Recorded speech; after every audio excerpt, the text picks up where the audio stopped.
Tier, टेंडो Achilles tier, आखिर ये क्या होता है दोस्तों? टेंडो एक्लिस टियर का मतलब ये है कि जो हमारी एडी होती है उसमें जो काफ की मसल होती है वो टेंडो एक्लिस टेंडन में कन्वर्ट होती है और कैल्केनियम में जाके जुड़ती है। कई बार लॉन्ग टर्म डीजनरेशन के कारण धीरे धीरे बीमारी बढ़ती रहती है या फिर एकदम से चोट लगने के कारण ये डैमेज हो सकता है।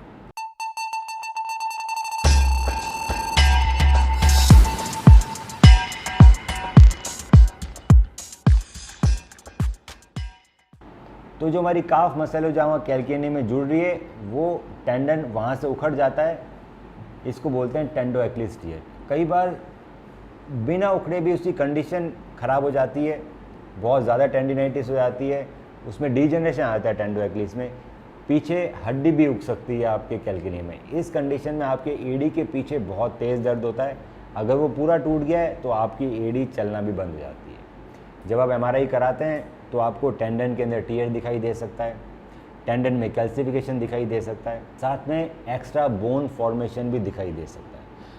अगर आपका टेंडन कैल्केनियम से पूरा उखड़ गया है, मेजॉरिटी पार्ट उखड़ गया है, तो दोस्तों उसका रिपेयर करना ज़रूरी होता है। जनरली कन्वेंशनल तरीके से जब हम रिपेयर करते हैं टेंडो एक्लिस का, इसके अंदर सूचर एंकर से आपके टेंडो एक्लिस को रिपेयर कर दिया जाता है, पर रिपेयर के बाद 2 महीने तक प्लास्टर लगाना पड़ता है।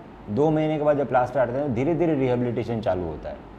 तो बैक टू नॉर्मल आने में दोस्तों कम से कम 6 महीने लग जाते हैं। 2 महीने तक तो प्लास्टर ही है आपको।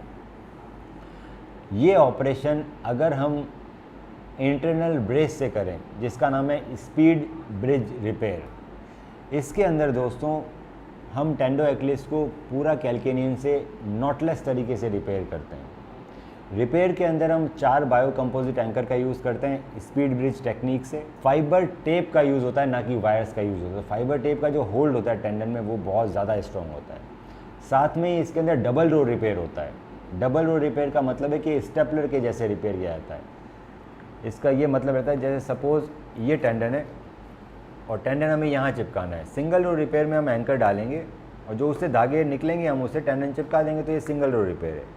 डबल रो रिपेयर में दोस्तों मैं 2 एंकर यहाँ डालूंगा, जो इससे जो टेप निकलेगी उसको हम टिश्यू में से निकालेंगे, उस टेप को दूसरे एंकर में डाल के उससे आगे लगाया जाएगा। इसका क्या मतलब है कि इतना बड़ा हम टेंडन चिपकाएंगे। अब इसका bone to tendon surface area ज़्यादा हो जाता है, ये एक स्टेपलर की तरह रहता है और ऊपर टेप लगी हुई रहती है। इसका फिक्सेशन दोस्तों सिंगल रो रिपेयर से बहुत ज़्यादा होता है। दूसरा, क्योंकि ये नॉटलेस रिपेयर है, इसमें कोई गांठ नहीं लगी होती, तो चमड़ी पे चुभने के चांसेस नहीं होते। जनरली टेंडो एक्लिस में जो गांठ लगाएंगे तो चमड़ी पे चुभ सकती है। सो नॉटलेस स्पीड ब्रिज रिपेयर के ये फ़ायदे हैं टेंडो एक्लिस के अंदर कि एक, उसका फिक्सेशन बहुत ज़्यादा सुपीरियर होता है सिंगल रो रिपेयर से, उसमें किसी भी तरह की गांठ नहीं लगाई जाती तो चुभती नहीं है। इसी कारण इसमें टेप यूज़ की जाती है जो ज़्यादा स्ट्रॉन्ग बोन को और हमारे टेंडन को पकड़ती है। प्लास्टर की ज़रूरत सिर्फ 15 दिन के लिए पड़ती है। तो जहाँ 2 महीने प्लास्टर लगाने पड़ते हैं, वहाँ पर इस कंडीशन में सिर्फ 15 दिन तक प्लास्टर लगाते हैं, जब तक कि आपका जो वुंड है वो पूरा हील नहीं हो जाए। 15 दिन के बाद प्लास्टर हटा देते हैं और धीरे धीरे नॉर्मल एक्टिविटीज़ चालू होती है। इसमें बैक टू रनिंग दोस्तों लगभग 3 मंथ्स में आती है, जो कि 6 to 9 मंथ्स में आती है कन्वेंशनल टेक्निक। तो अगर आपकी एमआरआई में टेंडो एक्लिस या एक्लिस टेंडन की कोई भी प्रॉब्लम लिखी हुई है या हेडलंग डिफॉर्मिटी लिखी हुई है जिसमें कि पीछे बोन बढ़ गई है, जो एडी है उसके पीछे बहुत ज़्यादा दर्द हो रहा है, तो आप हमें अपनी एमआरआई व्हाट्सएप कीजिए और उस एमआरआई को डिटेल में स्टडी करने के बाद मैं बताऊंगा कि सबसे बेस्ट तरीका क्या रहेगा आपके लिए।